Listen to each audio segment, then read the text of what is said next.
अस्सलाम वालेकुम all, my name is Asad Iqbal and welcome all of you in my YouTube channel Asad I skills. उम्मीद करता हूँ आप लोग खैर से होंगे। आज जो एक बहुत इंपॉर्टेंट टॉपिक है जो कि हमने किस तरह से किसी भी इक्वेशन के जो रूट्स होते हैं और क्वाड्रेटिक इक्वेशन हो आपके पास, उसको किस तरह से हमने फाइंड आउट करना है। और ये एक प्रोग्राम आपको बना के दिखाऊंगा मैं इन C++, ठीक है। So you guys have to watch this video completely and if you are new on this channel you have to subscribe this channel so that you can get notification of new videos which are going to be very informative for you and so अभी start करते हैं। सबसे पहले आपको समझना है कि quadratic formula होता क्या है और इसको अगर मैथमेटिकली हम सॉल्व करें तो कैसे करेंगे और प्रोग्राम के अंदर इसको कैसे लेके चलना है। प्रोग्राम के अंदर एक लॉजिक होती है, हमेशा ये चीज़ ध्यान में रखिएगा। तो इसलिए इसको बड़ा डिटेल में देखना पड़ेगा, ठीक है। आपने करना क्या होता है, आपके पास ये एक फार्मूला होता है -b plus minus √b² -4ac और 2b, ठीक है। So this is a formula, ये फार्मूला है आपके पास। इस फार्मूले के मुताबिक यहाँ पे दो रूट्स बनते हैं। एक इक्वेशन जो होती है वो -b प्लस √b² -4ac/2a होती है और दूसरी जो होती है -b माइनस b² -4ac/2a। ये आपके पास दूसरी इक्वेशन बनती है। ये बेसिकली रियल सॉल्यूशंस होते हैं, ठीक है। सो अब यहाँ पे एक पॉइंट ध्यान में रखिएगा कि ये आपके पास क्वाड्रेटिक इक्वेशन जिसको मैथमेटिकली सॉल्व करते हैं अकॉर्डिंग टू दिस फार्मूला। ये फार्मूला है बेसिकली, सही है। और क्वेश्चन जो आपके पास होता है वो आपके पास किस फॉर्म में होता है, वो आपके पास होता है इस फॉर्म में, जिसमें आप कह सकते हो ax² plus bx plus c। ये आपके पास होता है क्वेश्चन जिसे हम क्वाड्रेटिक इक्वेशन कह सकते हैं, ठीक है। अच्छा, यहाँ पे अब तीन कोफिशिएंट्स होते हैं, आप लोग देख सकते हो a b और c कोफिशिएंट्स।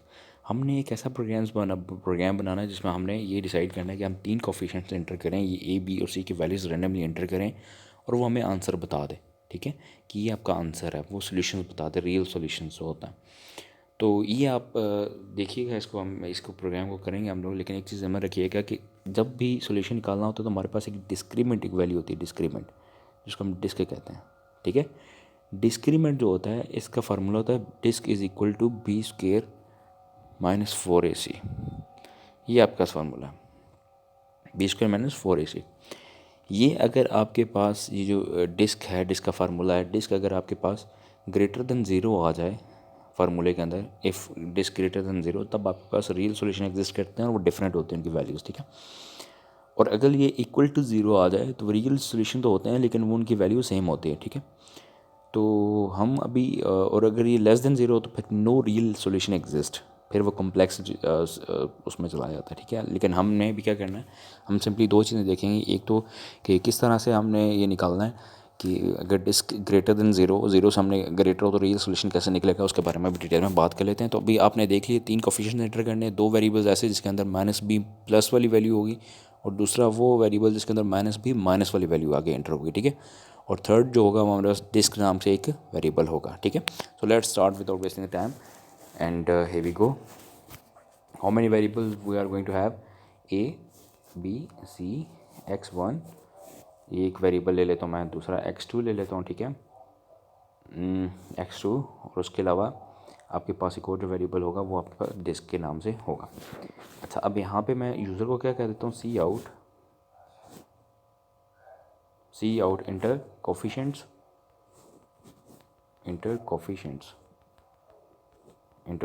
ठीक है।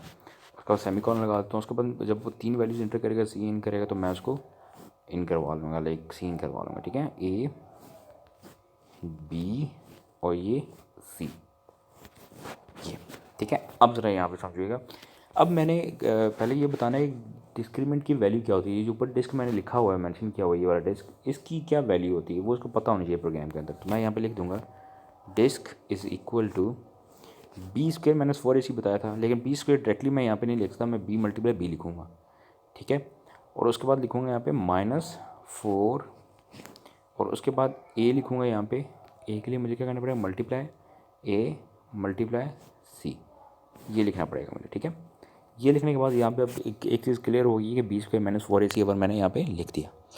अब मैंने एक कंडीशन लगानी है। कंडीशन का मतलब यहाँ पे ये है कि अब मैं यहाँ पे लिखूँगा इफ़ डिस्क्रीमेंट जो है, डिस्क मेरे पास जो है वो अगर ग्रेटर देन ज़ीरो हुआ, तो इसका मतलब मैंने आपको क्या बताया था कि if disc greater than zero it means जो आपके पास सॉल्यूशन है वो आपके पास रियल सॉल्यूशन है और उसकी वैल्यूज़ क्या आएंगी, डिफरेंट आएंगी, ठीक है। तो मैं यहाँ पे क्या लिखूँगा, ब्रैकेट लगाऊंगा। सबसे पहले ब्रैकेट लगाने के बाद यहाँ पे लिखूँगा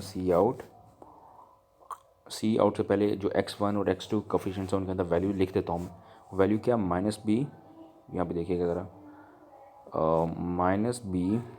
-b, उसके बाद यहाँ पे एक दफ़ा प्लस वाला होगा तो प्लस लिख दिया मैंने। स्क्वायर रूट है जो कि मैं वो सिंबल तो नहीं डाल सकते यहाँ पे, इसलिए स्क्वायर रूट इसको कहते होते हैं, ठीक है। स्क्वायर रूट, उसके बाद बी स्क्वायर है ना, तो बी स्क्वायर लिखूँगा यहाँ पे, बी स्क्वायर। इसके लिए मुझे क्या करना पड़ेगा, सिंपली यहाँ पे लिखूँगा मैं इस तरह कर, तो यहाँ पे मैं बी स्क्वायर -4ac ये लिखना चाह रहा हूँ।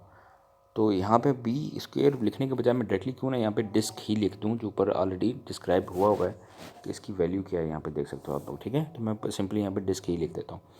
उसके बाद ये B -b plus square root disc. अब यहाँ पे क्या है, 4ac, ठीक है। तो 4ac भी यहाँ पे मैं लिख देता हूँ। अब यहाँ पे देखिएगा,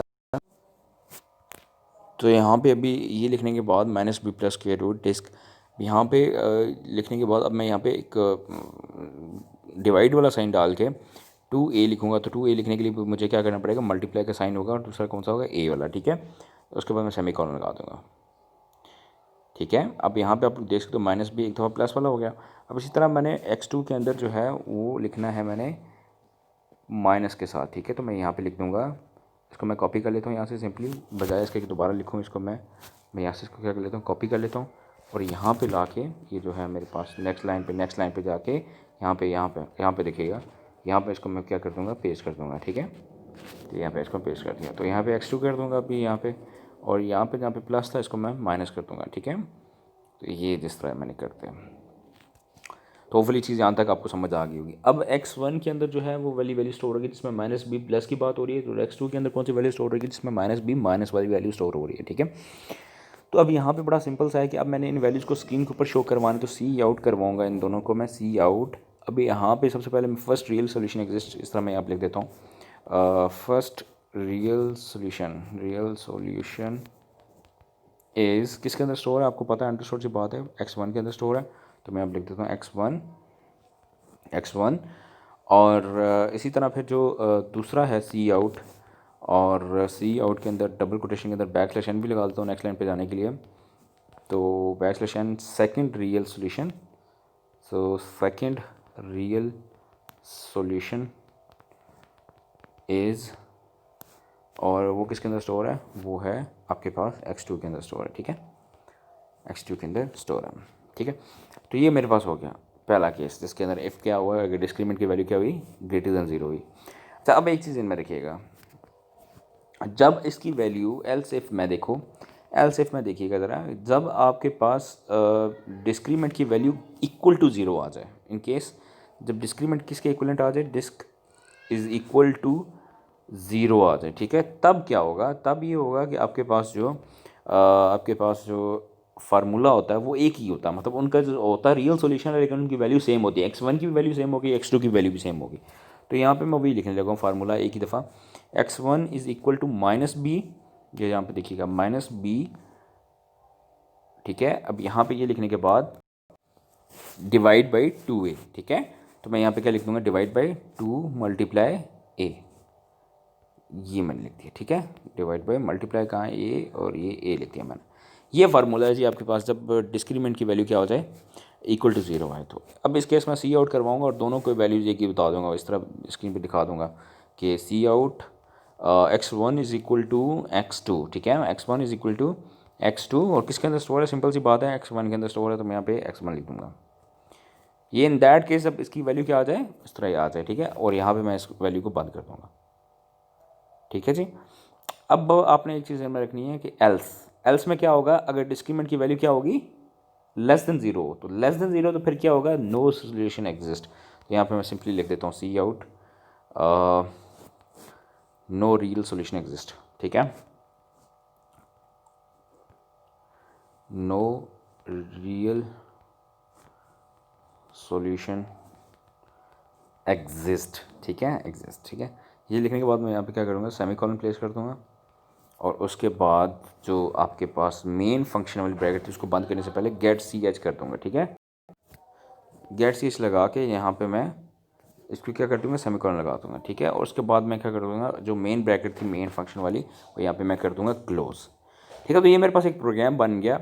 और इस प्रोग्राम के अंदर बड़ा सिंपल सा आपको बता दिया तरीकाकार मैंने। इसको जब मैं रन करूँगा तो उसके बाद देखते हैं क्या आपके पास सोल्यूशन आता है। यहाँ पे बैक स्लैश लगा देता हूँ एक दफ़ा मैं, ये लगा दिया, ठीक है। अब इसको रन करता हूँ, मैंने इसको रन किया, ठीक है।